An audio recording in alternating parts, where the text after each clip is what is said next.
Leading teenagers in today's world takes more than hype, charisma, or killer games.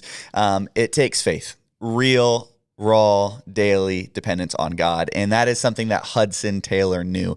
He crossed oceans. He had no backup plan. He led without a safety net. He didn't just preach faith. He lived it and showed it for others. And the question is, are youth pastors doing that today? We're called to do the same thing, but is that what's actually happening? And so we want to dive into the life of Hudson Taylor and look at the lessons that we as youth pastors can learn from him today in 2025. So stay tuned. So Taylor once said, a little thing is a little thing, but faithfulness in a little thing is a great thing. And, he has other sayings that, that he is known for, like when we work, but when we pray, God works. Yeah. God's work done in God's way will never let God supply. And so if God's calling you to do something, go for it. We have a pride, in ministry where we want things to be dependent on us. It's like somebody's like, oh yeah, I only got paid this much, whatever. It's like, and then like, I only get paid this much. And then like the youth leader's like, you guys get paid? I love to think of it, this way. If you want your students to do better, don't plan better, pray more. He prioritized mission over tradition. Yep. And I think in youth ministry, we need to be careful that we're not compromising. Yeah. But at the same time, the phrase chicken jockey. Yeah, and we do. Now, a little behind the scenes thing here, that if you've been if I say P1, do you know what that means? Player one? So in radio, like a P1 is like the top audience, and it's because it's an older term which meant that like they were your first preset. So like that was like your P1. So the P1s will know, okay, if you've been listening to this, that Keith is a little bit of a nerd when it comes to missionary biographies. Yeah. In fact, he and his wife Caroline have named all 4 boys after missionaries. Mm-hmm. And the first one you named was actually after Hudson. The oldest Taylor. is Hudson. Yep. Yeah. And so Keith has challenged me, and I have, because of Keith's influence and a little bit of his quizzing on missionary biographies. Every staff meeting, I try to bring up. But I've learned so much from it, and it's just been such a comfort to me, like these giants of faith, thinking of like Hebrews 11, since we're surrounded by such a great cloud of witnesses. And we even did a series on these with our students, and our students just loved it, getting to hear the stories and the real biblical applications from these people's lives. Yeah. And so, Keith, somebody who doesn't know, maybe they've never heard of Hudson Taylor, can you give us the brief 30,000-foot view of who Hudson Taylor was and what made him so special? Yeah, so missionary to China in the 1800s. So he kind of pioneered like cultural missions, or like contextualizing the gospel like to a culture. He started a missions agency called China Inland Mission, which was very it was very countercultural to the missions movement then to go further into like rural parts of a country. So there was a huge movement to reach big cities in China. And he was like, but the people in the rural areas need to hear the gospel too. And so that's when he started China Inland Mission, to kind of emphasize like we're going inland from just the coastal cities. And so he was very devoted. He had just trained and we're going to get into some of this too, but he just trained his body even to go on the mission field. It was back in the day where it was like, you couldn't just like hop on a flight to go, to a foreign country. Like you literally pack your bags. Like oftentimes missionaries would build their own coffin, pack their stuff in the coffin because they knew that they weren't going to be coming back. Yeah. And so he, of course, pioneered a lot of stuff, but he devoted his life to the missionary journey that he was on. And so with that, we thought it'd be interesting to kind of talk about like some of the commonalities that we would love to see in youth ministry today with missionaries, back in time. So and that's why I'm so passionate about reading. So I was introduced by a mentor of mine that originally was on our church staff, and just really got to know missionaries and missionary biographies, and just were like so inspired, because like when you see their life that they lived, like every time that we would read one, we would focus on their achievements, like what they accomplished for the Lord, their character, and then also like their obstacles, or like the hardships. And when you look at that, you're like, I can't complain about anything. Like it is like they accomplished more with less. Yes. They were more devoted than we are in the comfortable American church. And so it just always, it always brings a new perspective to me every time I look into a missionary biography, because, ministry's hard. Like ministry's hard. It's always been, difficult. Different seasons, it's looked different, but, when you look at the stuff that they went through, it's like we can't really complain. Like we have it pretty good still, even if it's hard right now. Yeah, absolutely. And so we wanted to take and look through the life of Hudson Taylor and pull just some quick hitters on things that we could learn from him. And so number one is a radical dependence on God. Hudson Taylor is famous for saying God's work done in God's way will never lack God's supply. And so he trusted in God for everything. We see that throughout his ministry and what they did, and those who followed him with China Inland Mission, which a lot of he pioneered this, but then you know better than I, so many people have come after him, and we'll address that a little bit later. But kind of the application for youth ministry is don't lead like your youth ministry all depends on you. Like understand that God's work done in God's way will never let God supply. And so if God's calling you to do something, go for it. That's one of the things we've learned in our youth ministry is like, I don't know how we're going to get there, but I know if God wants us to get there, then he's going to make it happen. Yeah. And that really changes the view of how you even see ministry, as opposed to like, this is what we have, so this is what we can do, rather than this is what God has called us to, and he's going to bring the rest. Yeah, well, and I remember a story, and I'm almost certain it was Hudson Taylor. If I'm getting confused, please correct me if you guys know the answer. But when he was preparing to go on the mission field, he worked for a doctor that was paying for it. He was trying to learn how to be a doctor so that it could be used on the mission field, and so the doctor was very forgetful about paying him, and so he was like renting a room or something where he was living, and the doctor hadn't paid him, but he was determined. He's like, if I'm going to trust the Lord to go on the mission field and to provide for my needs, I'm going to trust the Lord to where I'm not even going to remind him to pay me. I'm not going to, ask him. Like literally, the Lord will prompt him to pay me in the right timing. And if I don't get paid, then I didn't deserve that right now, or like I didn't need that right now. And so he just like prayed that the Lord would remind the doctor. And he said that like there was a point where he was about to be evicted if he didn't come up with the money like that night. And he was about to get kicked out of his apartment or wherever he was renting a room, and then all of a sudden his boss showed up and was like, I could not sleep, and I just felt like I was restless and I couldn't sleep, and then I remembered like, oh, I haven't paid Hudson Taylor, so he came by at the last minute and like handed him the money or whatever, and that's what he was able to. So then he's like, all right, well, if I know that the Lord can provide that way, then I know he can provide on the mission field. And so there's so many youth leaders that, we know like some people are like, I always think of that like thing where it's like, there's like a famous meme where it's like, somebody's like, oh yeah, I only got paid this much, whatever. It's like, and then like, I only get paid this much. And then like the youth leader's like, you guys get paid. And so with that, like, I think, there's so many ways that we can even see God's faithfulness and how he provides, even if you're not getting paid that much or not getting paid at all, but you're still laboring for the Lord. Yeah. And I think that radical dependence on God that Hudson Taylor demonstrated in his life is always encouraging, because it was like at the last minute, like things would come through, or like, and George Mueller is also a great one to read on that, because he never asked for anything. He wanted to be a demonstration that God would provide for the needs with the orphanages that he started, and like to the point where it's like they would not have anything to eat, and then all of a sudden, like they get a knock on the door. It's like a bread truck just broke down in front of their building, whatever. It's like, hey, this bread's gonna go bad before it's towed, so you guys can just have it all. In the same morning, a milk truck showed up and was just like, hey, we just want to give milk to all the kids in the orphanage. So man, don't let your senior leadership hear that like they don't really have to pay you on schedule or anything like that. But that if you're not getting paid, there's also like wage laws now in America. So make sure that. But that personal dependence on God, but also of course the ministry. Like God's going to lead you. Number two is the cultural adaptability, and this one specifically in youth ministry, oftentimes I think we don't get right. We either go too far into their culture and feel like we need to become super relevant, but also I think other times we can also compromise the gospel. Yes, of course. Hudson Taylor was very careful about that. But also on the other way is we might look at their culture dismissively and say, well, I don't want to be the youth pastor who's known as this, so like I'm gonna stay back. And I think it's important. The lesson of Hudson Taylor, of course, is that he was radical, and he was even hated by many of his contemporaries, because he was the first one to really say like, I'm going to adapt traditional Chinese dress, like I'm going to do these things. And in those days, it was seen as if you take on their culture, then you are watering down the gospel. And so Hudson Taylor was radical for that in the way that he did that. He prioritized mission over tradition. Yep. And I think in youth ministry, we need to be careful that we're not compromising. Yeah, but at the same time, know the phrase "chicken jockey." And we do, and we need to know the top songs. We need to know the top artists. Like that helps me do my job better because I know the culture they're growing up in.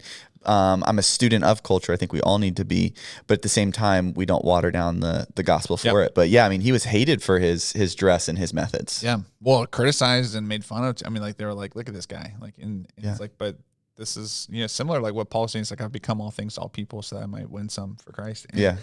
And so he took that seriously, and he was willing to even be ridiculed and stuff for the sake of the gospel advancing. And just even like with that, like seeing how, I mean, like put yourself in their shoes. Like in other words, like I don't I feel out of place. I'm now 40 years old. Yes, and I'm a youth pastor. And so I don't like try, and I'm also like a parent of a teenager. So it's like, so I don't want to be that guy, that's like trying to be cool, whatever, but I have to make fun of myself in the sense of like, I'll intentionally misuse like slang terms or like, just to reveal that I'm actually just an old guy that, and it'll make them laugh. And then that breaks the barrier or whatever. And so within that too, it's not that you have to always talk like them or like even try to be a teenager. No. It's just that, you have to know the culture a little bit to really share the gospel, and even use illustrations like from the culture, like to properly share the gospel. And it's not that we're watering down or compromising the gospel or core teachings, but at the end of the day, like we want to know the people, know the audience that we're communicating to. Yeah, absolutely. Hudson Taylor was also a big proponent of mission first, comfort last. And so, Keith, you can kind of share the story that emphasizes this, but how did he prepare for the mission field in China? So for months before he went on the mission field, he didn't know what it was going to be like. It was pre-internet. Yeah, so it's not like he could Google like, climate and, types of food or whatever. But he knew that that he needed to prepare his body for whatever might come. And so he intentionally did not sleep on a mattress. He slept on the floor for like months leading up as he was preparing to in be England. a doctor in England before he went on the mission field. He only ate a diet of rice because he's like, I know I'll be able to get rice there. He's like, it's like that's their main, grain. He's like, I don't know like if I'll have other foods. He's like, but I want my body to be prepared. If I can only eat rice, and I'll be able to survive and like not be a hindrance to the mission. And so, so he lived way below his means so he could save up his money. He only ate rice. He only had, a bed on the floor. Like he didn't even have the creature comforts because he didn't know what was going to come. And I remember we had a leader in our ministry that was preparing to go on the mission field. And so he felt called to go to Haiti or, Espanola, which is like Dominican Republic, Haiti. Yeah. And so we'd gone down there several times. We had a great relationship with some missions organizations in the DR. And so he had gone down there with us and he was kind of preparing, like we knew that he wanted to go on the mission field. But he just didn't have that final, like, okay, this is where I'm going to go. And so it wasn't until, I don't remember what year this was. It might've been 2010. That's the year I'm thinking of the Haiti earthquake, yeah. Big, in Port-au-Prince. And so like the next, like I was like a couple days after the earthquake, this organization called them up and said, because they'd already had that relationship with them. And they just said, hey, we need someone boots on the ground to run the Haiti side of our organization after this crisis, like to kind of, care for people and leverage the resources that we have so we need someone there. Could you do it? And so he had already like prayed, so he was just waiting for that final, like, okay, this is like the call to go. Yeah. And so, but what they promised them, they're like, we don't know what the circumstances will be, but we can guarantee you that you'll get a shower a month and that you'll have at least one meal per day. And that's all that we can guarantee you. Like there'll be like at least a tent that you can sleep in, but that's all that we can guarantee. Like as far as you're like, are you sure you want to continue this? Cause like, it was like an earthquake zone. Like there was like, and so he's like, yeah, like, let's do this. And so he's been down there since then. Like he's come back for, furlough and stuff, but like he's been ministering in that capacity like since then and just like loved it. And so I just think of that, like that mission first, comfort last aspect. Yeah. Like, we get upset because, we get a late night email from a parent or like, and if Hudson Taylor like saw that we were just discouraged and like moping around about that, he'd be like, you guys are wusses. I have to sit on a bus with a bunch of middle schoolers for 2 hours. Yeah. It's like, So and it's so full, food. I didn't get my own seat. This is ridiculous. Camp food for 4 days. And yeah. And we want to, there's nothing wrong about having a nice, comfortable bed, but yes, it's that perspective that it really just offers a mission us. first, comfort last. Yeah, And I think I think it'd be good to learn from that. Yeah, absolutely. Number 4, Hudson Taylor had vision that outlived him. We mentioned that he started and founded China Inland Mission, which is now OMF International. And it's still really, I mean, God used him to really lead the way in China for the gospel going forward. We know that there's still a huge growing church movement in China, especially with all the persecution and opposition. But I mean, how many years did he spend continuously bringing people over? He definitely left a legacy of that, of a vision that outlasts him. And so for youth, pastors and leaders, like, we want to be able to think beyond like our time in youth ministry. It's not just, hey, I'm in youth ministry and what am I going to do? It's like, we want to say, hey, and when the next person steps into this seat, like, are they going to be able to grow this youth ministry more than I have? Or am I going to set them up well? Or, hey, 20 years down the line, am I laying the foundation that somebody else can come along and continue this work that's been going on? And that was definitely true of Hudson Taylor. Yeah. Well, in some of those, and I was trying to look up here real quick to see if there was like just a clean list, but I mean, there's so many other great missionaries that were sparked by by his ministry that served in China. So I mean, one of them, it's another famous one is C.T. Studd. Yeah. And there was another female. I can't remember if it was Amy Carmichael or well, she was in India. I think she did go to China for a little bit. I think. Some of them like got their like they learned missions from China. They did. Yeah, they went over there like a crash course. They launched into other places around the world that once they learned. Yeah. And so, but yeah, I mean, just to see that like outlasting his legacy, just that vision that outlives you. And I think we often we have a pride in ministry where we want things to be dependent on us. And it's like, one of the best ways that you can prepare your ministry is to not depend on you, we talk about like the kidney stone test. That's like where it's like, could your camp still function if you got a kidney stone that day? Yeah. And you were just completely out, like would it still move forward? And so I think in the same vein, like, a vision that outlives you, like you have to be prepared for things, to exist after you and to function well. And it's not always clean cut, it's not always like the perfect example, but are you living for a vision that will outlive your time, even in your current role? Yeah. Hudson Taylor, obviously, of course, was huge on persistent prayer. In fact, his journal entries reveal hours spent in intercession, often early in the mornings. And I love to think of it, this way: if you want your students to do better, don't plan better, pray more. And that's one thing that I've been convicted of.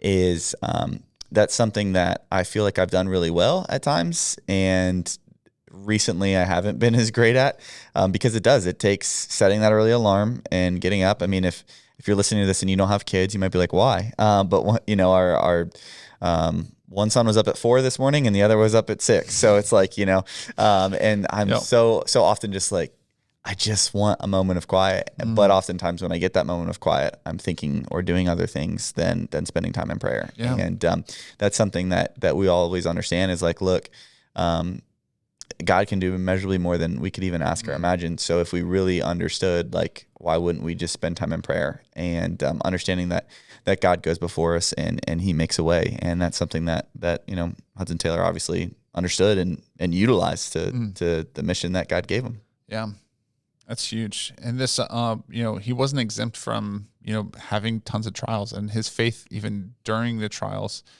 Hudson Taylor lost children, suffered illness, faced opposition, but his faith remained steadfast. And I have a kind of a journal entry that he actually, or a letter that he sent to his mom, who was like a huge prayer supporter of her. Like, it was said that her prayers for him is what led him to the Lord. Like, it was like a thing where she wanted him to come to Christ so badly.